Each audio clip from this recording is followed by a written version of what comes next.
ওদের জন্যই তো আজকে এখানে আসতে পেরেছি। ওরাই তো আমাদের পথ দেখিয়েছে। ওদের জন্যই তো আজকে এখানে স্বাধীনভাবে এই যে দেশের পতাকা নিয়ে আসতে পারছি, না হলে তো আসতে পারতাম না।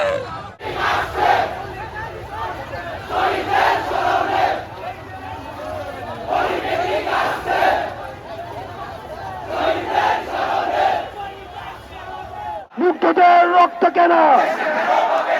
আবু সাইদ মুগ্ধ, শেষ হয়নি যুদ্ধ। আবু সাইদ মুগ্ধ, লেগেছে রে লেগেছে, জেগেছে রে জেগেছে, লেগেছে রে লেগেছে, জেগেছে রে জেগেছে। ওদের জন্যই তো আজকে এখানে আসতে পেরেছি।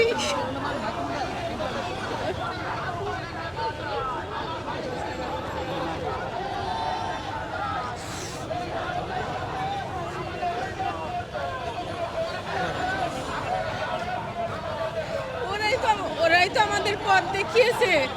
ওদের জন্যই তো আজকে এখানে স্বাধীনভাবে এই যে দেশের পতাকা নিয়ে আসতে পারছি, না হলে তো আসতে পারতাম না।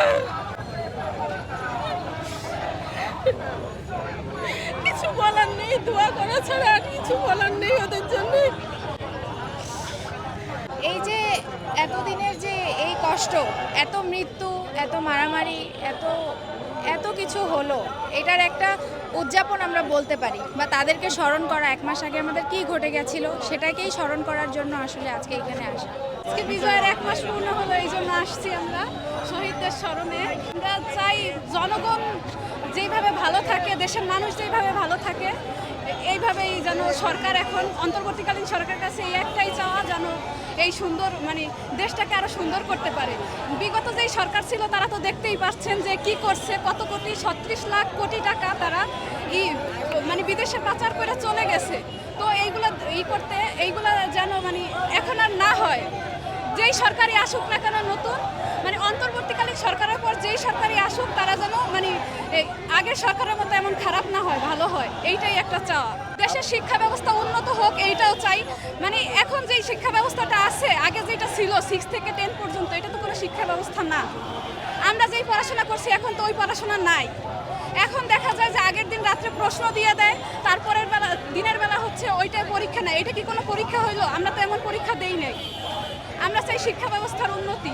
এমন বাংলাদেশ চাই যেখানে সবাই বাক স্বাধীনতা পাবে, স্বাধীনভাবে নিজের অধিকার আদায়ের জন্য কথা বলতে পারবে এবং প্রত্যেকটা অন্যায়ের বিরুদ্ধে রুখে দাঁড়াতে পারবে, যেন কোনো অপশক্তি সেখানে ব্যবহার করা না হয়।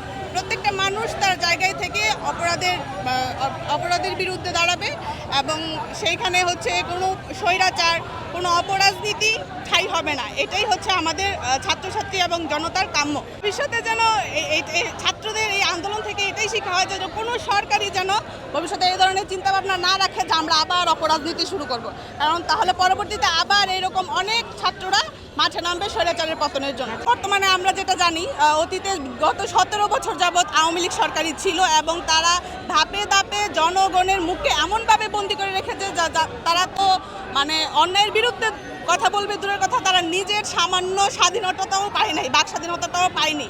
তো আমার এইটাই কথা যে ফ্যাসিবাদ হোক আর অপরাজনীতি, এগুলো কোনোটাই হবে না। সেটা ভবিষ্যৎ সরকারকেও মাথায় রাখতে হবে।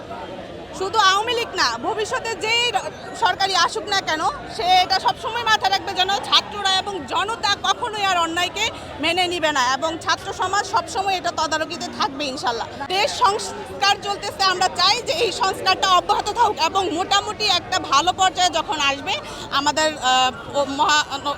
মহান উপদেষ্টা যারা আছে তারা মোটামুটি একটা 5 বছর মিনিমাম একটা সময় নিয়ে তারা সংস্কার করবে এবং পরবর্তীতে তারা একটা সুষ্ঠু নির্বাচন দিবে এবং দেশটা গত 17 বছরে যেই পরিমাণ দুর্নীতির শিকার হয়েছে এবং ক্ষতিগ্রস্ত হয়েছে, তার তুলনায় 5 বছরে আসলে কিছুই হবে না। কিন্তু যেহেতু আমাদের দেশটা গণতান্ত্রিক দেশ, সেই ক্ষেত্রে আমাদের অবশ্যই গণতন্ত্র মেনটেন করতে হবে।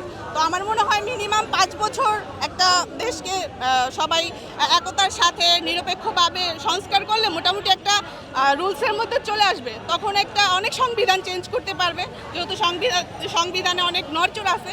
তো এইটা পরিবর্তনের মাধ্যমে আশা করি উপদেষ্টা মহোদয়রা মিনিমাম 5 বছর বা 6 বছর বা এর চেয়েও বেশি সময় যদি দরকার হয়, তারপর একটা সুষ্ঠু নির্বাচন আমরা আশা করি। কারণ গত 17 বছরে যারা খেয়ে গেছে এবং যারা শোষণ হয়েছে দুইটাই এক আমার মতে।